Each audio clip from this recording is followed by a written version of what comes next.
Today, I'm going to be sharing 5 steps to becoming a virtual assistant in 30 days. I think this is possible. Perhaps you have a lot of debt that you want to pay off. Perhaps you want to save up so you can travel the world. Perhaps you just want to have the flexibility and the freedom to stay home with your family more. I bet some of you are kind of dying to get out of the house at this point, actually, now that I say that. By the way, before I dive into these 5 steps, I did create a very detailed blog post.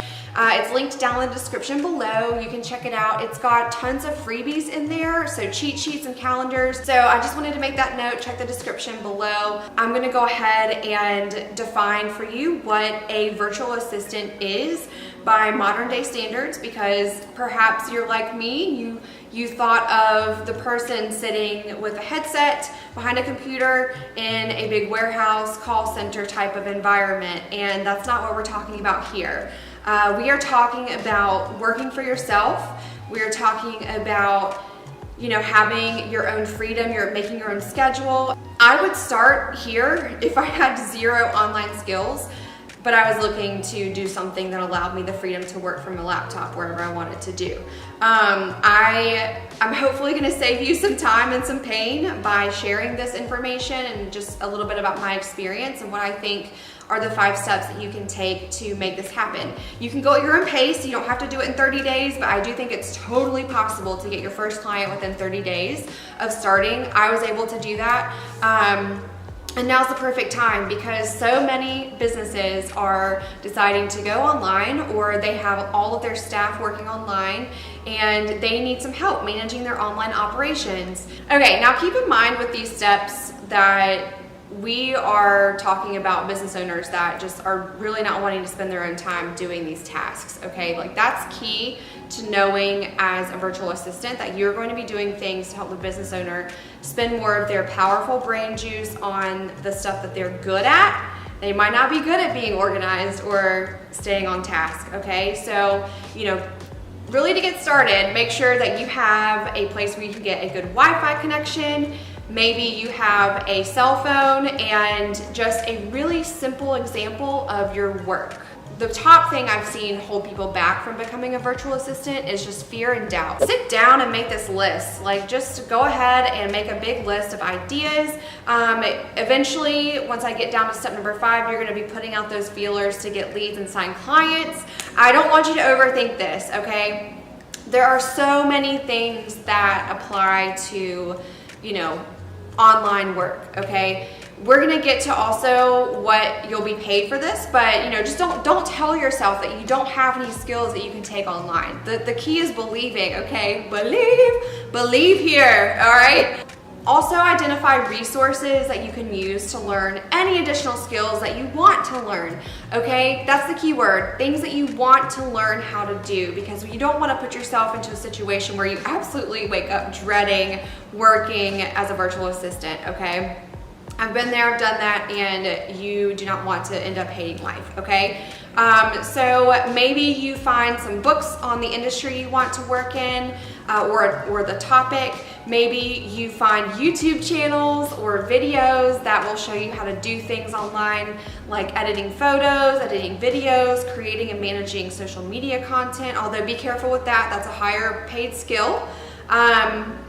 You might also want to take notes about some Facebook groups you could join to learn some of these things and learn just about being a virtual assistant in general.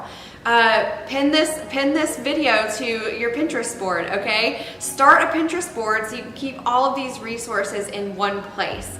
Spend only just a few hours gathering these resources. Don't overdo it. So many people stay in that I'm just going to learn mode and never get to where they actually put it into practice, okay? Just do not get stuck on this. It's so important that you keep moving forward and you don't stay there for weeks, months, and years before you start actually making money. Seriously, do not overthink this. You can easily get started with making your brand. You can go into a platform called Canva. I'll link that in the description below, and just make a very quick logo. All right, so we're gonna set up our visual brand.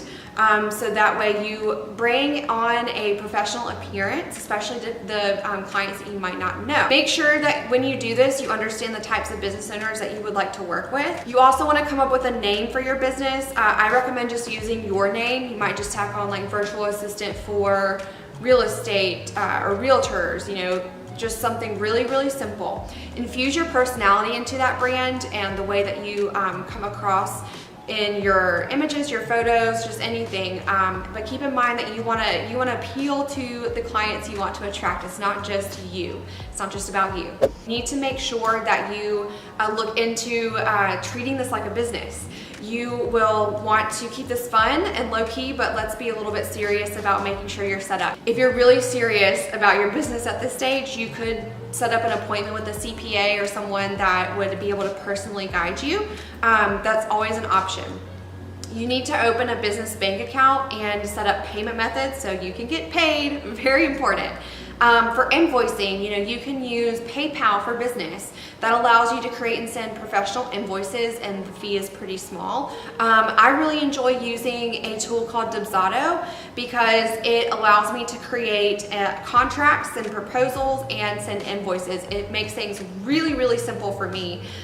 In fact, I have an affiliate link down below in the description, and it'll give you 20% off your first month.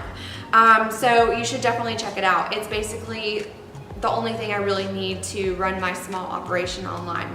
Now, contracts. I'm gonna mention contracts really quick because this is important. You should know your main services kind of by now after you made that list. You should also have your business name now. You should also know how you are going to be processing payments, and you're on your way to finding your first client, but you do need to make sure that you have a contract in place with every client. Even if they are just the friendliest of sweet souls, you need to have a contract in place. Once you've procured your contract, if you're using Dubsado, for example, you can set it up. You can just simply email it to your client for them to sign it before they start working with you, okay? And so that brings me to the last step, which is finding your first clients. So here comes the fun part, right? It's fun, okay? Remember that. You get to have fun doing this. Honestly, again, I go back to that point I made in the beginning about you've got to remember that you're helping this business owner to get their time back. You're able to help them with everyday tasks that actually need to be done to help their business run successfully. There are a few ways to go about this, and the options are limitless, really. So first of all, I would say that you could create a profile on a platform like Upwork. I've never really used it, but I know a lot of freelancers have used it to get started.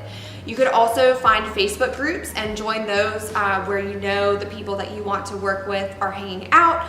Online entrepreneurship groups for women, or just realtors groups. You just never know either who you might be able to connect with once you join a Facebook group. So once you get in there, start contributing content, give tips, engage on people's posts and comment with some advice. You might just get some people that reach out to you without you having to ask. You might be able to also just go ahead and, if the group owner allows it, post a post about what services you're offering. Now, the other thing you can also do to bring in clients is to do content marketing. So if you have an Instagram account, or you have something like a blog, you can just start to create content about keeping your business organized, or whatever it is the skills that you're going to be offering are. But just, be consistent. However you choose to show up and you choose to find the clients, be consistent. How do you get the client to sign with you? When you receive a message or you connect with someone, you need to invite the potential client to hop on a quick call with you. Sounds intimidating, but you got to look at it as fun. They need to ask you questions about your skills, and you actually need to ask them questions about them and what they're looking for. You want to make sure that it's a good fit for you and the business owner, and most importantly for you. You don't want to stress yourself out more. You might hop on the call and the client knows what they already want from you and they want you to do, but you don't know that. It's a two-way street. You don't want to end up with a clientzilla. You don't want to end up with that nightmare client and then you're like agonizing over letting them go, okay? So you would just present this call as a discovery call, and that is the way to go. All right, let's do a quick recap. Step number 1, make sure that you identify any skills that you already possess that you can do online. Step 2, make sure that you make a list of resources that you can use to learn and develop any additional skills that maybe you don't feel as confident about. Step number 3 is to create your personal brand. Do something very simple. Don't spend weeks on this part. You can just keep it simple here, all right? Step number 4, make sure that you keep your business official. Make it official. You need to have contracts and you need to be set up with your government and you need to have a bank account because we want to make sure that we can get paid and keep everything organized and separate. Now, step number 5, and the last step, is going out there and getting those clients. You can work with local clients and you can find clients online in just a variety of ways. Whatever it is, make sure that you choose something that is really going to tailor to you and what you love doing. I think that's so important. I don't want you to create a job that you hate. And hey, you know, like if it does end up being something that you don't enjoy doing, being a virtual assistant gives you a lot of opportunities to grow and really make a successful business with higher skills, because you're gonna be learning so much depending on the different people that you work with. So that's all for today, you guys. Thank you so much for watching. Don't forget to check out the blog post for those freebies and more, and I will see you in the next video. Bye.